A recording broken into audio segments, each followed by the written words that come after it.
وقالوا كونوا هودا أو نصارى تهتدوا قل بل ملة إبراهيم حنيفا وما كان من المشركين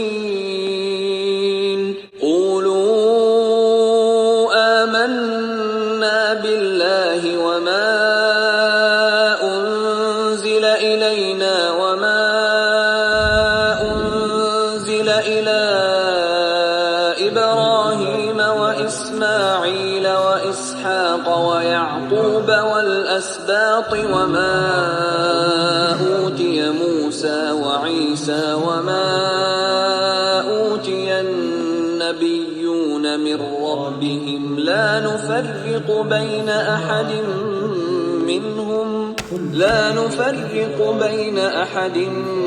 منهم ونحن له مسلمون قولوا آمنا بالله وما أنزل إلينا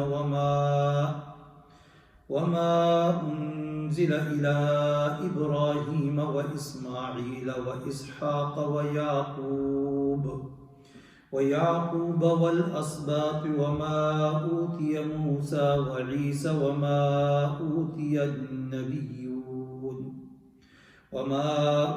النبيون من ربهم لا نفرق بين أحد منهم ونحن له مسلمون صدق اللہ العظیم۔ نہایت ہی قابل قدر مسلمان بھائیوں، بزرگوں، گھروں میں سننے والی میری مسلمان بہنوں، السلام علیکم ورحمۃ اللہ وبرکاتہ۔ آپ حضرات کے سامنے سورہ بقرہ پہلا پارہ آیت نمبر 135 سے لے کر 136 تک تلاوت کی ہیں۔ رب العالمین سے دعا ہے کہ اللہ ان آیات کا صحیح مطلب سمجھانے کی توفیق عطا فرمائے، اور رب العالمین ہم سب مسلمانوں کو صحیح معنوں میں دین اسلام کی سمجھ اور اس کے اوپر عمل کی توفیق عطا فرما دے۔ اس آیت میں یہود و نصارہ جو تھے ان کے بعض غلط نظریات جو تھے ان کی تردید کی گئی ہے۔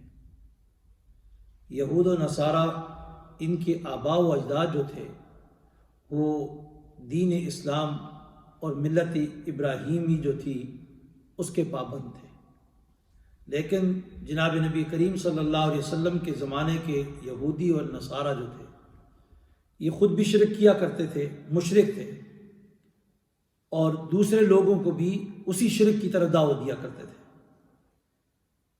اسی عقائد شرکیہ کے اپنانے کی دعوت دیتے تھے۔ تو یہود کہتے کہ یہودی بن جاؤ، یعنی عزیر علیہ السلام کو خدا کا نائب تسلیم کر لو اور ان کو متصرف سمجھو۔ نصارہ کہتے کہ عیسیٰ علیہ السلام کو خدا کا نائب مان لو اور نجات دہندہ سمجھو ان کو، تمہیں راہ ہدایت مل جائے گی۔ تو گویا انہوں نے اپنے دین کی طرف دعوت دیتے۔ تفسیر مؤلف العرفان میں ہے، مدینہ منورہ میں یہودیوں کے ایک بہت بڑے عالم تھے جس کا نام تھا عبداللہ بن سوریہ، یہ بہت مشہور عالم تھا ان کا۔ تو یہ خود جناب نبی کریم صلی اللہ علیہ وسلم کو دعوت دینے آ گیا اور دعوت دی کہ آپ یہودیت کو اختیار کر لیں تو آپ ہدایت پا جائیں گے۔ تو انہی باتوں کا یہودیوں کی جواب اس آیت کے اندر دیا گیا ہے۔ پہلے تو ان کی بات کو نقل کیا، کہا وَقَالُوا كُونُوا هُودًا أَوْ نَصَارَىٰ، کہتے ہیں کہ یہودی بن جاؤ یا نصرانی بن جاؤ، تَہْتَدُوا، تم ہدایت پالو گے۔ تو اس کا جواب دیا، فرمایا قُلْ بَلْ مِلَّةَ إِبْرَاهِيمَ حَنِيفًا، اے محمد مصطفیٰ صلی اللہ علیہ وسلم آپ کہیے ان سے صاف الفاظ میں کہہ دو، کیا کہو؟ قُلْ بَلْ مِلَّةَ إِبْرَاهِيمَ، ہم تو ملت ابراہیمی پر ہیں، اور ہم نہ یہودی ہیں اور نہ نصرانی، ہم تو ابراہیم علیہ السلام کا اتباع کرنے والے ہیں، ابراہیم علیہ السلام کے طریقے پر چلنے والے ہیں۔ ملت ابراہیمی کی پابندی کریں گے، وہ ایسی ملت ہے جو شرک سے پاک ہے، جس میں شرک کی کوئی آمیزش نہیں پائی جاتی۔ وما کان من المشرکین، اور ابراہیم علیہ السلام وہ بھی مشرک نہیں ہیں، کیونکہ یہودی اور نصارہ اور مشرکین مکہ یہ بھی دعویٰ کیا کرتے تھے کہ ہم ملت ابراہیمی کے فالورز ہیں، ہم تو ابراہیم علیہ السلام کی ملت کو ماننے والے ہیں۔ تو اللہ تعالیٰ نے کہا وما کان من المشرکین، ابراہیم علیہ السلام تو مشرک نہیں تھے، مشرک نہیں کیا کرتے تھے، تو لہٰذا ملت ابراہیمی کی پیروی تو ہم کر رہے ہیں، ہم کر رہے ہیں کہ ہم شرک نہیں کر رہے تھے۔ اور یہ شریعت محمدی جو ہے یہ ہی اب کیا ہے، ملت ابراہیمی کی شکل ہے۔ تو گویا جو آدمی ملت ابراہیمی کی اتباع کرنا چاہتا ہے تو اسے شریعت محمدی کی اتباع کرنی لازم ہے۔ تو جو شریعت محمدی کی اتباع کرے گا تو وہ گویا ملت ابراہیمی کی اتباع کرے گا۔ تو آگے فرمایا حنیفا، اس میں فرمایا کہ قل بل ملت ابراہیم حنیفا، حنیف کسے کہا جاتا ہے؟ تو فرمایا مفسرین نے لکھا کہ جو ہر ایک سے کٹ کر یکسو ہو جائے اور اسے کیا کہا جاتا ہے؟ حنیف کہا جاتا ہے۔ اور شریعت میں کیسا کہا جاتا ہے؟ جو سارے جتنے بھی معبودان باطلہ ہیں سب کو چھوڑ کر ایک اللہ کی طرف رجوع کرنے والا ہو، صرف اللہ رب العالمین کے لیے اس کی یکتائی اور اس کی بڑائی اور اس کی عبادت میں مشغول ہو جائے، اسے کیا کہا جاتا ہے؟ حنیف کہا جاتا ہے۔ اور امام شاہ ولی اللہ رحمۃ اللہ علیہ فرماتے ہیں کہ حنیفاً وہ شخص ہے جو اللہ تعالیٰ کی وحدانیت کا قائل ہو اور حج کرنے والا ہو اور نماز پڑھنے میں بیت اللہ شریف کی طرف منہ کرنے والا ہو اور ختنہ کرنے والا ہو، اور فرمایا کہ اور محرمات نکاح کو حرام سمجھتا ہو، یعنی نکاح کے اندر جن عورتوں کے ساتھ شریعت نے منع کیا ہے ان عورتوں کے قریب نہیں جاتا، ان میں نکاح کے لیے اس میں رغبت نہیں لیتا۔ فرمایا قولوا آمنا باللہ، اب یہ پہلا الزامی جواب تھا ان کے لیے، ہم تو ملت ابراہیمی کے پیروکار ہیں اور ابراہیم علیہ السلام شرک کرنے والے نہیں۔ اب یہاں پر تحقیقی جواب دیا، فرمایا قولوا آمنا، کہو اے محمد مصطفیٰ صلی اللہ علیہ وسلم سے، قولوا آمنا، اے مسلمانوں کہہ دو ان سے، ان یہودیوں سے کہہ دو، کیا کہو کہ آمنا باللہ، ہم ایمان لائے کس کے اوپر؟ اللہ کے اوپر، وما انزل الینا، اور جو نازل کیا گیا ہماری طرف، وما انزل الینا، جو ہماری طرف نازل کیا گیا، اور آگے فرمایا وما انزل الی ابراہیم و اسماعیل، اور وہ جو نازل کی گئی ابراہیم علیہ السلام پر، اسماعیل علیہ السلام پر، اسحاق علیہ السلام پر، یعقوب علیہ السلام پر، والاسباط، اور ان کی اولادوں پر۔ اب یہاں پر وما انزل الی ابراہیم، ابراہیم علیہ السلام اور ان کی طرف جو صحیفے آئے ہیں، کیونکہ بڑی کتابیں ابراہیم علیہ السلام کی طرف نہیں آئی، بڑی 4 کتابیں ہیں جو قرآن مجید ہے، حضرت محمد مصطفیٰ صلی اللہ علیہ وسلم پر آیا، انجیل آئی حضرت عیسیٰ علیہ السلام پر، تورات آئی موسیٰ علیہ السلام پر، زبور آئی حضرت داؤد علیہ السلام پر۔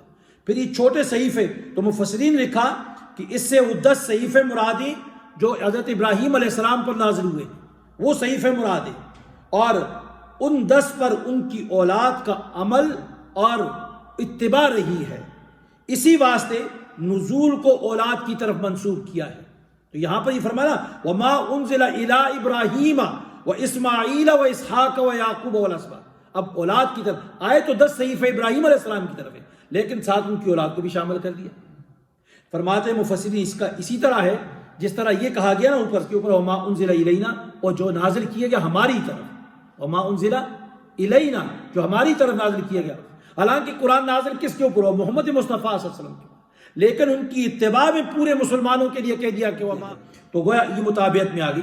آگے فرمایا اسباط، یہاں پر یہ فرمایا نا کہ وما انزل الی ابراہیم و اسماعیل و اسحاق و یعقوب والاسباط، والاسباط بنی اسباط کسے کہا جاتا ہے؟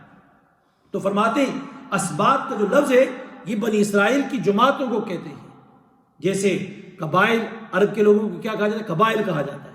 تو اسی طرح بنی اسرائیل کی اولاد جو تھی، ان جماعتیں جو تھیں، گروہ جو تھے، ان کو کیا ہے؟ اسباط کہا جاتا ہے۔ یہ سبت ان کی جمع ہے اور اس کا معنی ہے قبیلے اور جماعت۔ بنی معارف القرآن میں ہے کہ یعقوب علیہ السلام کے صلبی لڑکے 12 تھے، پھر فرمایا کہ ہر لڑکے کی اولاد جو تھی ایک مستقل قبیلہ بن گئے تھے، اور اللہ تعالیٰ نے ان کی نسل میں یہ برکت دی کہ جب حضرت یوسف علیہ السلام کے پاس یہ مصر میں گئے تو یہ 12 بھائی تھے، اور جب مصر سے نکلے فرعون کے مقابلے میں جب آئے تو وہاں سے جب نکل رہے تھے موسیٰ علیہ السلام کے ساتھ، تو ہر بھائی کی اولاد میں ہزاروں لوگ شامل تھے، وہ ایک بڑے بڑے قبیلے تھے دوبارہ.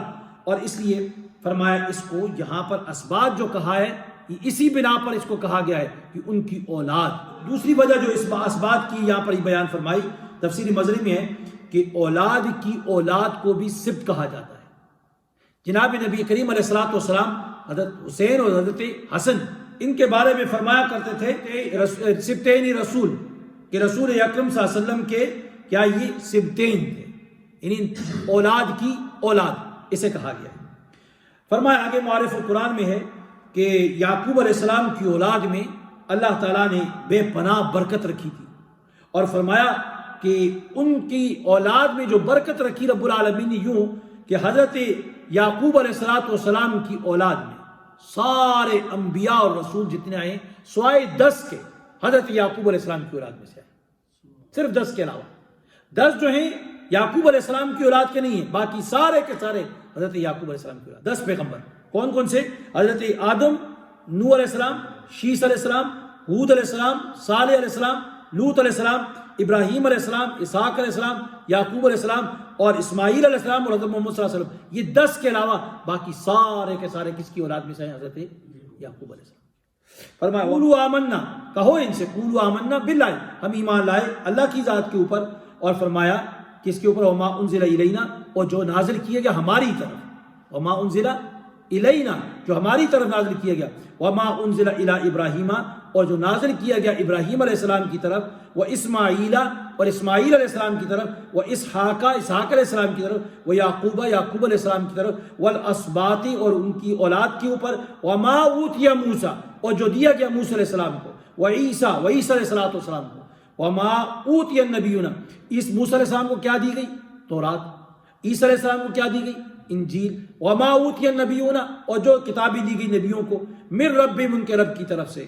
فرمایا لا نفرق بین احد منہم، ہم ان میں سے کسی ایک کے اوپر کیا ہے؟ تفریق نہیں کرتے، ہم سب کے اوپر ایمان لاتے ہیں. یہودیوں کی طرح نہیں ہے کہ بعض کے اوپر ایمان لائے اور بعض کے اوپر ایمان نہ لائے. اور یہ بھی نہیں کہ ہم نسلی اعتبار سے بعض کے اوپر ایمان لاتے ہیں کہ جو اولاد یعقوب میں سے ہوگا اس کو ہم مانیں گے اور جو حضرت اسماعیل علیہ السلام کی اولاد میں سے ہوگا اس کو ہم نہیں مانیں گے. ایسا بھی ہم نہیں کرتے. لا نفرق بینہم، ہم ان کے درمیان کوئی تفریق نہیں کرتے. پھر فرمایا وَنَحْنُ لَهُ مُسْلِمُونَ اور ہم اسی پروردگار کے فرم بردار ہیں، یعنی ہم اسی پروردگار یعنی رب العالمین کے اوپر کیا ہے؟ ایمان لانے والے ہیں کہ ہم تمام انبیاء کو بھی مانتے ہیں، لیکن سارے انبیاء کے اوپر ایمان لاتے ہیں، لیکن ہم عبادت خالصتاً کس کی کرتے ہیں؟ اللہ کی. اللہ کی عبادت میں کسی نبی کو ہم کیا شریک نہیں ٹھہراتے. جس طرح یہود و نصارہ حضرت عیسیٰ علیہ السلام اور عزیر علیہ السلام کو خدا کا شریک بناتے ہیں، ہم ایسا شریک کسی کو نہیں بناتے. حضور نبی کریم صلی اللہ علیہ وسلم فرمایا، ایک حدیث میں آتا ہے کہ حضرت محمد صلی اللہ علیہ وسلم فرمایا کہ سب انبیاء کیا تھے؟ ان کا ایک ہی دین تھا، ایک ہی دین تھا. اسی دین کی کیا ہے؟ ہم پیروکاری کرتے ہیں. وَنَحْنُ لَهُ مُسْلِمُونَ اور ہم اللہ رب العالمین کے ہی اطاعت گزار اور تابعدار ہیں. رب العالمین سے دعائیں کہ اللہ مجھے بھی اور آپ سب کو مل کی توفیق عطا فرما دے. الحمدللہ رب العالمین. اللہم صلی علی سیدنا محمد وعلی سیدنا محمد. ربنا آتنا فی الدنیا حسنہ وفی الآخرۃ حسنہ وقنا عذاب النار. پروردگار عالم ہمارا بیٹھنے قبول و مقبول بنا دے، اس بیٹھنے کے اوپر پورا نصیب فرما، خاتمہ بالخیر نصیب فرما دے. یا الہ العالمین کی ہدایت کے راستے پر ہدایت، قسم کی شرور و فتن سے محفوظ فرما دے. صلی اللہ تعالیٰ علی خیر خلق محمد و آلہ وصحبہ وسلم. آمین.